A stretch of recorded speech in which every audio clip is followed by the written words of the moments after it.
రీసెంట్గా అందరికి తెలిసిన విషయం, ఆమ్ ఆద్మీ పార్టీ రాఘవ్ చెడ్డని రాజ్యసభ డిప్యూటీ లీడర్ పోస్టును తీసేశారు.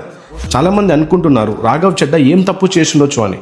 ఆయన చాలా తప్పులు చేశారు, అవి నేను చెప్తా, కొంచెం జాగ్రత్తగా వినండి. రాజకీయ నాయకుడు అంటే 100 కోట్లు సంపాదించాలి, కానీ సామాన్యుల కోసం మాట్లాడితే అది తప్పు. ఎయిర్పోర్ట్లో 300కి దొరికే ఛాయ్ ఇప్పుడు 10 రూపాయలకి చేశారు. ఇది సామాన్యుడికి లాభం, అది ఆయన చేసిన తప్పు.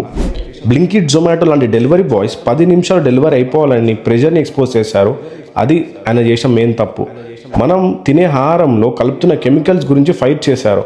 ఆహారంలో విషం కలిపితే లేని భయం ఒక లీడర్ వచ్చి అది విషం అని చెప్తే ఎందుకు భయం, అది ఆయన చేసిన తప్పు. ప్రతి నెల 2 రోజుల బిల్లింగ్ స్కామ్ని కొట్టిపడేసి 30 రోజులకు సిస్టమ్ తీసుకొస్తే అది ఆయన చేసిన తప్పు. నిజం చెప్పాలి అంటే ఈ సిస్టమ్కి ఆనెస్ట్ లీడర్స్ అంటే భయం. రాఘవ్జీ జస్ట్ వాయిస్ ఇవ్వడం మాత్రమే కాదు, ఆయన యాక్షన్ కూడా తీసుకున్నారు. సిస్టమ్ని ఎక్స్పోజ్ చేశారు. అది కొంతమంది ప్యాంట్లు తడిస్తాయి, కొంతమందికి కాళ్ళు వణుకుతున్నాయి.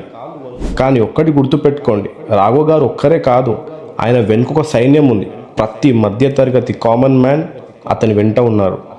మీరు ఇలాంటి తప్పులు చెయ్యండి, మొత్తం దేశం ఈ తప్పుల వైపే ఉంది. నేను ఆ తప్పుల వైపే ఉన్నా, మరి మీరు కామెంట్లో చెప్పండి.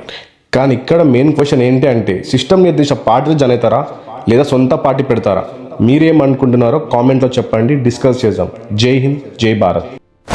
I am with you. I will stand for Raghav Chadha. Thank you. Your support means everything. We will make a real difference together. Thank you. That means a lot. I'm with you.